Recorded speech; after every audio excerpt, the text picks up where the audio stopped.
We'll have to get someone even older than us on the show to tell us exactly how that worked. We'll get the Wods on. Yeah. Don't worry, they'll get to the point eventually. They have a point, right? Right? It's FounderQuest time! We are in uncharted ground. Like, we usually record on Fridays, but I was out on Friday, so we're recording on a Monday now. We just had our all-hands meeting. I had a meeting before that, which means this is my third Zoom call of the day. I've got another Zoom call after this one. Wow. And yeah. That's a lot of meetings so today. That's impressive. I figure if I have enough meetings on Zoom, I'll become a Zoomer and I'll like have found the fountain of youth. Is that how that works? That's how it works. Cool. Okay. Well, we're all Zoomers. I'm sorry. I apologize. Sorry. I think the joke proves that we're Zoomers. I think, and they're funny, right? It's fine. I'm going to learn Snapchat this evening. Yeah. I have an hour booked into my schedule. Very cool. Speaking of Snapchat, so I don't know if you heard the news over the weekend, but Microsoft is in acquisition talks for TikTok. Yeah, which is just like, I did not see that coming. No, not at all. but someone made a funny joke on Twitter, and I just had to share it. And it was basically, now Microsoft is going to have a cradle to grave experience, social networks from birth until death. And so they had TikTok, and then there's Xbox, and then GitHub, and then LinkedIn, right? So have you covered, right, from cradle to grave. See, I thought the cradle to grave experience with Microsoft was what happens to the social networks after they acquire them. Sick burn. Sick burn. Thanks. Does anyone still use LinkedIn? No. Like it just seems like, I don't know what, like I had to go on or something. I don't know. I was there for some reason, probably not a good one. And it was just like, this just looks like all social networks end up looking like like a strip mall eventually. Mm-hmm. Mm-hmm. That definitely describes LinkedIn. Yeah. That's app description. Yeah. It's just like, what random crappy wares are you hawking? Or like, is it like shitty articles about synergy, or is it like conspiracy theories about masks and mind control? Yeah. Although I don't know, like we did use, I mean, we looked at people's LinkedIns when we were hiring, like in past hiring sessions. So, I mean, I guess HR departments obviously still use it. But what if you had like no LinkedIn? Would that be? I don't know. I can't imagine I would hold that against anyone. No, I wouldn't, but I would expect there to be something out there, right? A personal website or a GitHub profile that has some stuff in it, or something. I would expect that if you were into tech, that you would be doing something online somewhere. Right. But like, as far as, I mean, I wouldn't, like LinkedIn, having an active LinkedIn or like a Twitter account or something, like I would understand why people would not have those variety of reasons.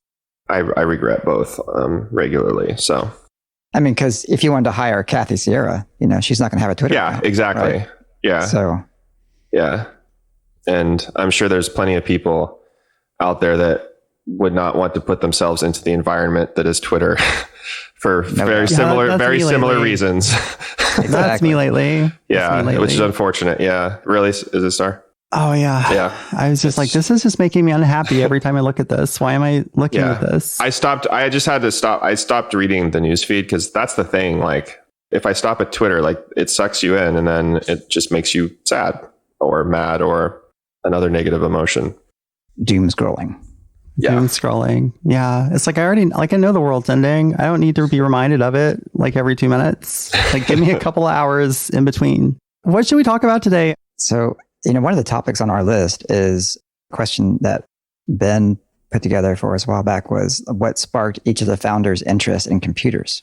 Oh, a nostalgia episode. I love these. Yeah. And you talked about that person who was looking to get into tech. And I'm like, hey, we could do that. We could do some nostalgia. Yeah. Cold, hard cash. I'm like, in 25 years, I'm going to be like making a typical like engineer's salary.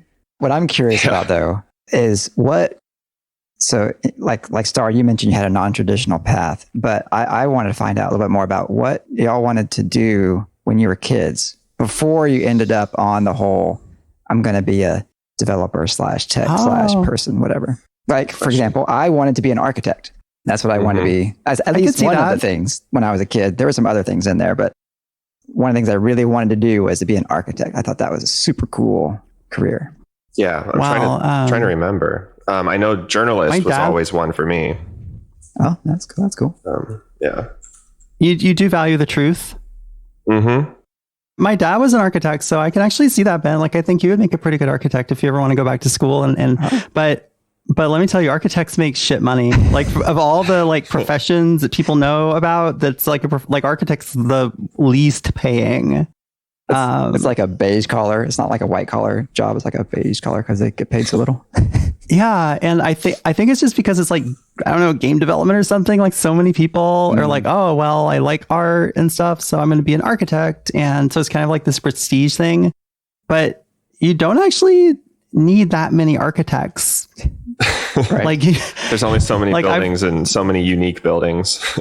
Yeah, like for a while I worked doing drafting in an architect's office, and like that was one of my many careers. And yeah, you just need one architect in the office to sign off on the plans.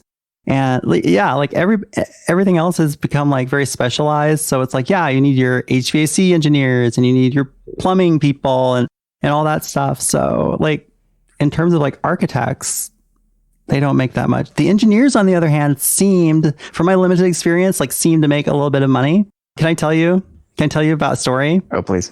Okay. So there's this engineer who had a firm, and this was in Arkansas. This was not in a big city. He always acted like he was like this high roller when he came into the office to discuss, he wore suits. He had those aluminum cases that have foam in them that people use to carry around weapons to assassinate people. Right. Yeah.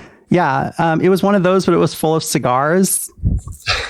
Yeah. It was that kind of guy. Yeah. It was that kind of guy. And oh my gosh. So I don't know. I guess he was making some money, but I don't even know how much that was. I mean, he was making enough for a briefcase full of cigars. That's for sure. Yeah, you don't need much to be like a baller in Fort Smith, Arkansas. Anyway, so yeah, go into architecture for the love, Ben, if you're going to do it. Yeah, I think that idea is pretty much floated by. The thing I thought of after I got past the architect phase was I wanted to be a writer. I really enjoyed writing. I enjoy English. I'm kind of a grammar stickler. And so when I went into college, I started as an English major. Oh, I didn't know that. Yeah. Until I realized just how little money you make as an English major. Because if you don't become a famous writer, then there's really not a whole lot of great outcomes from that. That makes sense. Yeah. So how young are we talking about, by the way? So sorry? How, when you said younger, I just realized that encompasses a lot at this point of my life. Well, it's a younger for me. Architect, I think I was I don't know, 8, 10, somewhere when I decided that's what I wanted to do. That, yeah. Yeah. By the way, before we get off the topic of architects, do you remember what was the name of the, on Seinfeld, George, that was his dream career. Have you watched Seinfeld, I assume? Mm-hmm. Oh, you froze. What's that? I was wait, you haven't watched Seinfeld, Ben? Your video froze. So do you remember George's dream career was always architect, and so he always wanted to be an architect, and he had this character when he had to pretend to be someone else that was more successful. He was an architect, and I think it was I think his name was Vandalay or something like that. I think it was Vandalay. Oh, I remember that. Yeah. And it always whatever, it would always be the thing he would go to, if he had to make himself impressive. Like you do. Just when you have to Yeah, I mean, this is what the podcast is for, right? That's what most podcasts are about. Right. So around, I guess when I was 8 or 10, I got into computers when I was maybe 12 or 13. So before that, around when I was 10 years old, I really went through a year of about a year of wanting to become a pool hustler or a professional pool player or That's cool. I had a book by I think it was by Minnesota Fats, who you go into pool hustling just for the names, right? Sure. Yeah. And I could totally see it, by the way. I could see you being a pool hustler. Oh yeah. Oh, thank you. You have that like the approach that you would take to becoming one would be like, it would be very systematic. I think you'd have a high chance of success. Oh, well, thank you. Yeah. So yeah, to this day, like I know exactly where to hit the pool ball to make it end. You've got all the math in your head. I know exactly what to do though. Yeah, so that was pretty cool. I watched I found or rented an old copy of like The Hustler with Paul Newman, and what was it, like The Color of Money, which was like that remake with Tom Cruise. Mm-hmm. And yeah, but the funny thing is that like there's not like pool hustlers as a career option didn't even exist anymore at that point. Like nobody told me this. I feel like my career counselor just let me down because like nobody told me this, that this was like it was from like the 50s and 60s and stuff where there were like pool halls and people would go into them and stuff. So I don't know where I thought I would find my marks. Yeah, that's like the smallest towns in the US. You just tour them constantly. Make like $5-10 here and there. Adds up after a while. I might as well be a musician. So like card hustling on the other hand, still kind of, I mean, like some people like make a living off of, like poker and stuff like that. I know still. And that's probably largely because there's still like big casinos and things where you can go and hustle people, I would imagine. Yeah. Yeah. I guess. I don't know. It seems like in like casinos, there's not like the level of trickiness though, where you're just you're like, golly, what's this? Is this like some sort of stick? What does that do? Yeah, like that sort of appealed to because I always wanted to be a ninja too as a child. So yeah, so then getting into computers, like my parents had an actual little computer store, which was like it's called a store. Like I don't know what they were doing. It wasn't an actual store. It was run out of like our living room, and it was just a front. It was their money laundering operation. Yeah, like I think they figured out like basically somebody wanted to buy some computers and they had to become a wholesaler or something to do it. So it didn't last very long, but we always had these like Apple II clones. We weren't even like a nice enough computer store to have bona fide Apple IIs. They're Apple II clones. It was called the Franklin Ace 2000. They got sued and put out of business because they just copied Apple's firmware. They didn't like make a compatible one. They just copied it. So like the physical act of copying it, like they just like they just like got what is it, like an EEPROM like reader and just dumped it. Just dumped it directly. And just copied it. Yeah. Yeah. And let's see. So yeah, I grew up playing those video games and stuff, and then like fiddling around with BASIC and stuff when I was maybe 12, and then like my parents took pity on me and got me a 286 when I was 13 or so. Yeah, that's around the same age that I really started to get into computers, I think. For me, it's a great age to exit society and move into like some sort of realm of pure logic and predictability. Agreed. So I think my first computer memory was a TRS-80. And the old trash 80. Yeah, loved it. My brother got one, and we would spend hours and hours typing in programs from computer magazines, and that's where I learned the difference between an O and a 0. Because I would say O, and my brother would type that in and be like, no, it didn't work. He told me the wrong thing, and get all mad at me and stuff. And so, yeah, it's pretty awesome. That says something to y'all's like strength as brothers, to be able to get along while like typing in program listings from the back of a Mac. Like that's just maddening by yourself. Like I can't imagine like having to be nice to somebody while doing that. maybe it speaks to how little we had else to do. I don't know. There you go. Well, that's an item for your LinkedIn. You were an early proponent of pair programming. Oh, there you go. Maybe that's why I hate pair programming today. Have to dive into that one with my. We're gonna have a fire. We're gonna have a. Yeah, it's gonna be. Yeah, all the serious programmers are gonna stop listening to us now. Yeah. But I love the Apple II. So we had that in my elementary school. We had a computer lab back in the day when they were still computer labs, because not everybody had a computer. Not every classroom had one. And I remember going in there and we would play Lemonade Stand and type in computer programs from magazines, and that glorious BASIC. Oh, that was fun times. What was your first computer?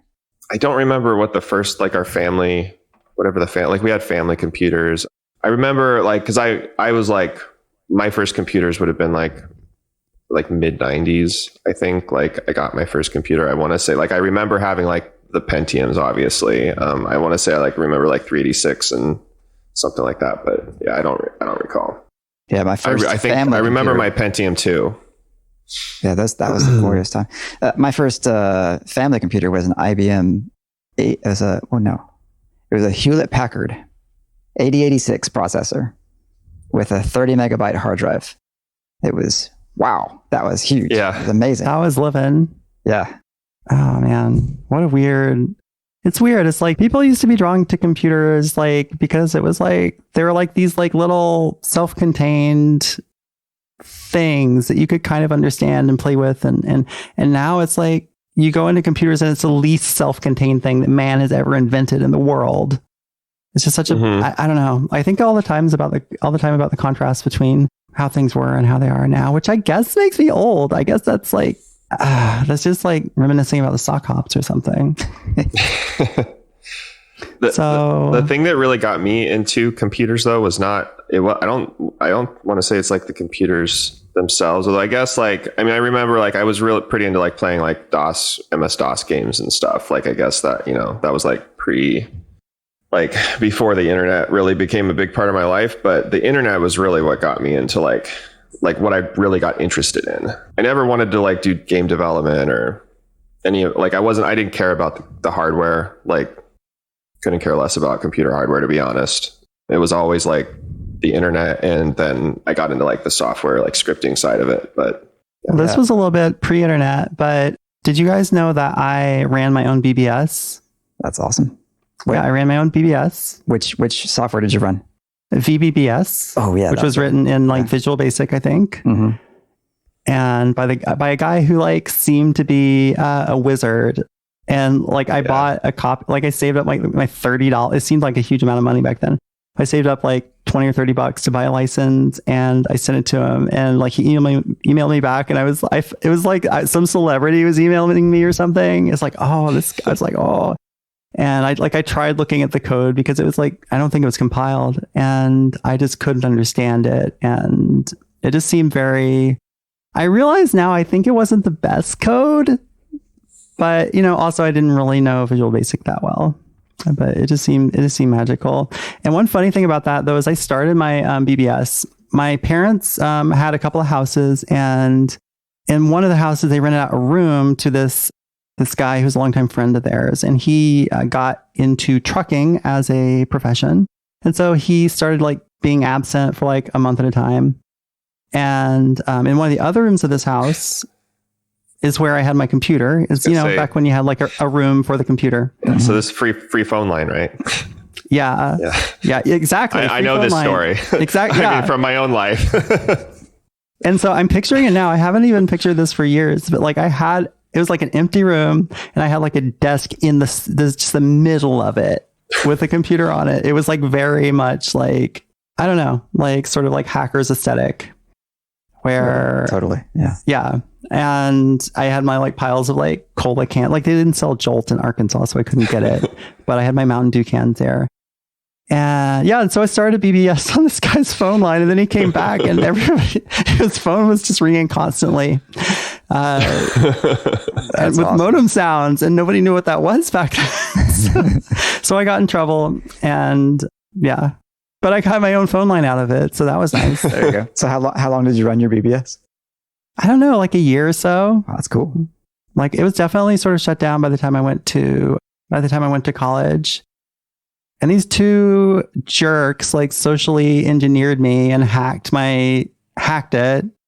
And it just really like I was like, I'm still mad at them. I went to a computer store like years later to buy a SATA cable, and the guy there was like, oh yeah, have you heard from like Ty or whatever his name was?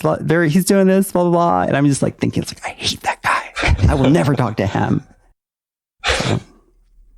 So BBSs are what really got me hooked into computers. So okay, so the social aspect was big for you all too. The social aspect. Yeah, that's the first piece of software I bought, shareware, was the Blue Wave mail reader, right? Ooh, FidoNet and for FidoNet. Yeah. So yeah, that really got me, the BBSs. And then of course later the internet and ridiculous phone charges because I didn't have a local point of presence near me. And yeah, that's got me into coding really hardcore too, because I wanted to write Unix programs after I got into that scene. So that's what got me on the path. Well, cool. Yeah, I was really big into Turbo Pascal. Love Turbo Pascal. Yeah. Like to this day, like I really wish I could just like put all my variable declarations at the top and just have like everything just in this like predefined order. Like that was part of the language. You couldn't do it any differently, but it doesn't really work that well. We can make a Rubocop for that. Yeah. And to this day, I've never used any sort of programming language that had as good of documentation but I mean, granted, I don't use like static typed language now. So, but yeah, you just like, it's like you hover your mouse over it, or actually not even a mouse. This ran in DOS. You like go over to it and you press F1 and it pops up like the exact documentation you need. Yeah. IDE, man, that was the best. It was so good. And people actually still use Delphi, which is a variant of that sort of, it's a descendant of that. Like at that first microconf we went to, I met a guy who had just sold his business, like doing some sort of Delphi component. Oh yeah, I remember that guy. Yeah. Yeah. It's, I don't know. So I don't know. Maybe when I retire, let's go back and make Delphi components. Sounds like a plan. I like it. Yeah. Well, I wasn't into the BBS scene really, but I ran a number of my own internet forums. So back when forums were the thing, like forums were my thing. I ran like PHP BB, and actually I've written my own forum software because I have it. We all. And for our younger listeners, forums are what we used to call Reddit. Yeah, forums. That's how we communicated between BBS and Reddit, I think. No, that was and then Usenet was in between there too. So and Usenet, yeah, huge. Yeah. Usenet's still going. I ran Talkers. So those are Unix daemons that were just chat servers, basically like a MUD without the game. MUDs were big when I was doing that sort of thing. And so I got into programming. That's what really got me hooked to C and Unix and Linux. And oh, neat. Yeah. I wish I'd gotten really into Linux and Unix earlier. I really got into like assembly for a while because Turbo Pascal had inline assembly. Oh yeah, I forgot about that. Yeah, so I learned that, and then like there was this little tiny coterie of programmers who were hobbyist assembly programmers, like in my town, and they seemed very old, but I'm sure they were like 26. They sort of like took me under their wing because I was much younger. Yeah, so I actually like wrote several programs in assembler. Like I wrote I read Frac whenever it came out. Oh, love Frac. Frac stands for like Freaking and Hacking Magazine. I don't know what it stands for, but that's a gist. And so one month or whatever they published it was called a TSR program. It's called Terminate and Stay Resident, which means it could stay running while other programs on your computer were running, which is like magic. What? Yes. This was before like anything had multi-threading or multiprocessing or anything like that. Multi-user. Like DOS was a single process. And we had one core and we liked it. Exactly. But TSRs, they were essentially they were bits of code that loaded into memory, and they terminated and they stayed resident like some sort of zombie. It sounds a lot like a memory leak now that I think about it. So you made this memory leak program, and it had a little handler, a little callback where you could register with the operating system and call back and let you know something had happened. Anyway, so in fact, there was a keylogger that somebody had written. And I was just like, this is shit. Like you do when you're learning to program. You're like, this is the most disgusting garbage I've ever seen. And so I had to write my own keylogger program in assembler, and it was much better. Nice. Naturally. Yeah, naturally. And it even would before saving the file to disk with the keys in it, it would like XOR it by a constant, so that it would be like not quite as visible to anyone who was snooping around. That's like advanced encryption right there. I know. Those are the days. So you have elite hacker cred there, Star. Oh yeah, definitely. Definitely. And now I make middleman sites. Yeah. It's all right. It pays a lot better. It's funny. A while back, you mentioned when you're talking about the pool hustling, and you're like, your counselors didn't teach you that wasn't a career option, right? And I was thinking back to, I really got started in my professional career as a web developer in the year 2000.